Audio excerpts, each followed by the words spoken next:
Alright, hello once again, Jeff Scott of Rankin Technical College, and as part of the Rankin Technical College AWD1100 C# programming language course, I've been doing a series of video presentations based on the textbook for the course, Murox C# 2015. What we're going to attempt to cover for the rest of the semester is the object-oriented section minus chapter 13, so chapters 12, 14, 15, and 16. And then from the database programming, chapters 17 and 18, and from the more skills for working with data, chapter 23. 23 is the only one I have left to do a lecture on, so that's what I'm going to start on right now. And this is my humble opinion for whatever it is or is not worth. LINQ, which stands for Language Integrated Query, is kind of a cross between, well, basically it is SQL, but it's Microsoft's way of doing SQL. And what LINQ allows you to do, SQL is designed to work with databases.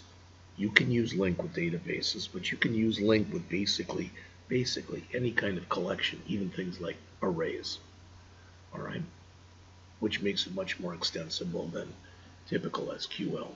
So our objectives, our applied objective: use any LINQ feature in this chapter to query an in-memory data structure such as an array, a sorted list, or a generic list.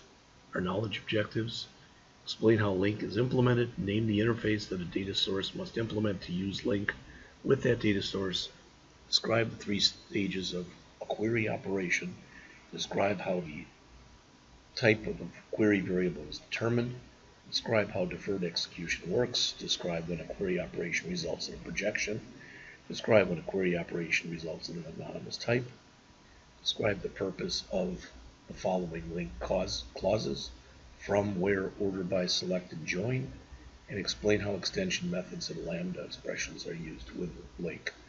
Now, you're getting LINQ and you're getting it thrown at you fast and furiously. We will use it. We will go through some examples. Alright, we will go through several examples hopefully in class, but we could have a whole course on LINQ without any kind of problems. Okay, so some of the clauses for working, well, these should all look familiar to you.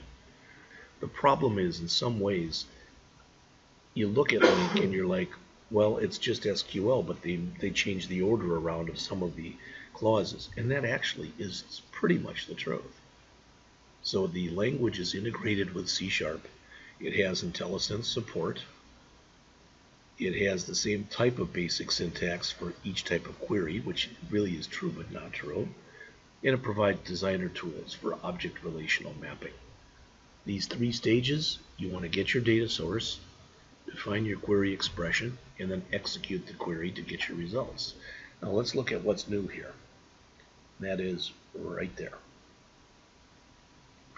We're used to saying select number from number in numbers where number modulo 2 equals 0, order by number ascending. What's different? First thing is numbers, alright, does not have to be an array. I'm sorry, it does not have to be a database table. Alright. The select is at the bottom rather than at the top, so we're starting with the from.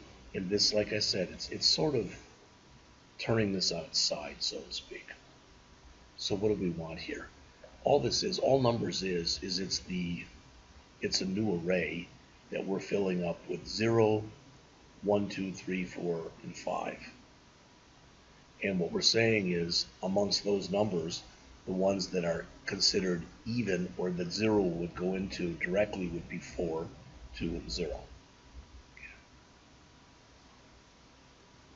So notice with from, you use from something in something. Okay?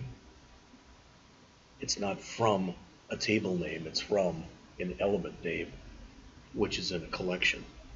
So if we look in here, notice we've got an array called sales totals.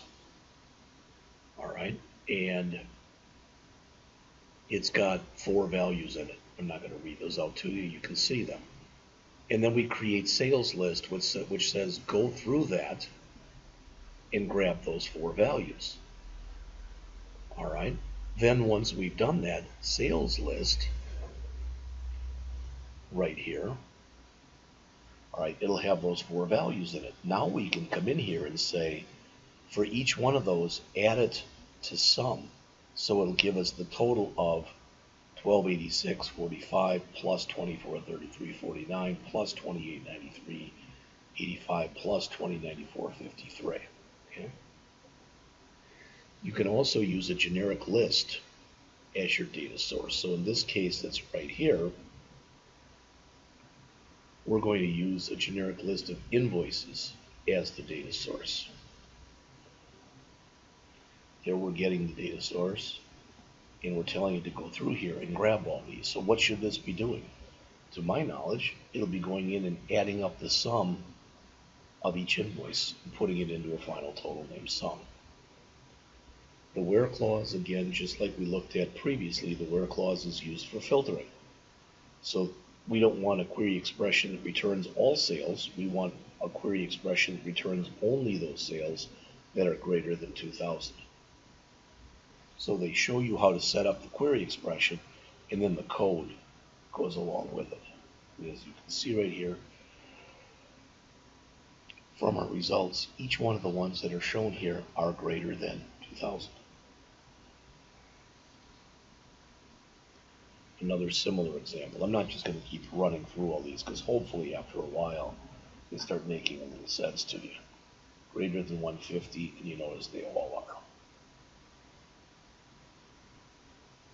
Order by is used for sorting, just like we've done in the past. It's a little bit different when you want to sort on multiple fields. We'll see that in a second. So we're saying here, give me the sales from the sales total which are greater than 2,000. And again, you can see that they all are. In this case, they're sorted in ascending order. Now, a lot of times, what you'll want when you're working with numeric values is you want to sort in descending order, and that's what this example right here shows. It's got a descending on it. And you'll note how that one works.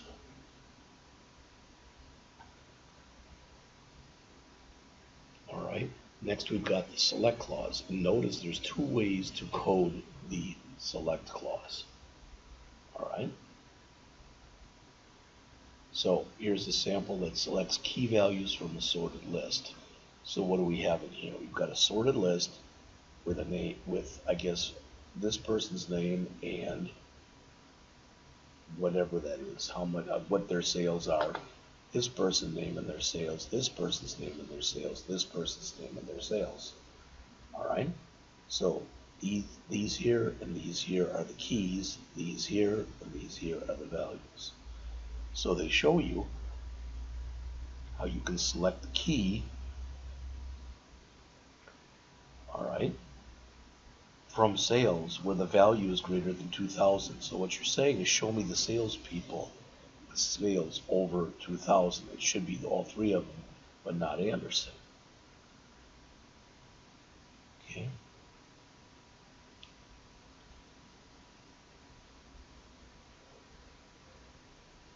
You can also write a select statement that creates a new anonymous type from a list of invoices in this example.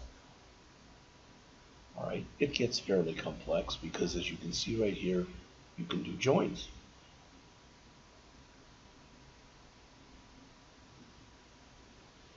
So as it says, this example joins data from 2 generic lists. So we've got a list of invoices and a list of customers. So we're doing the join right here, but only when the invoice total is greater than 150.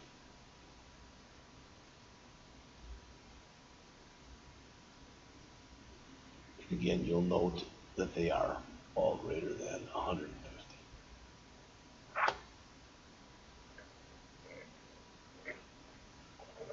Right? Here are some classes, as it says, with extension methods. And I believe that with an extension method, that's things that we're adding. So what are we doing here? We're saying that when you return a telephone number, all right, give us 3 digits followed by a separator, followed by 3 digits, followed by a separator, followed by 4 digits. So in other words, this should look like 559, looks like a tab here. No, we got a period. Period, 555, period, 1212. That could just as easily have been a dash, which is what we're more used to in this country. So these extension methods that are in here, notice what what they are and basically what they map to. The clause maps to that method. So they're pretty easy to understand. The only one that's a little different is the then by. Alright, and the last thing that's discussed in this chapter, because it'll probably be a short lecture, it'll probably be around 10 minutes long, but the last thing that's discussed in this chapter is they discuss the concept of Lambda expressions. And these as well can be written in more than one way. Typically what you're saying right here is, I want to grab, alright, I want to grab all totals that are greater than 150. I want to shove them into the variable called total. Then once I get all of them, I want to put it into this variable right here. A little hard maybe to understand, but that's typically how it's going to be used.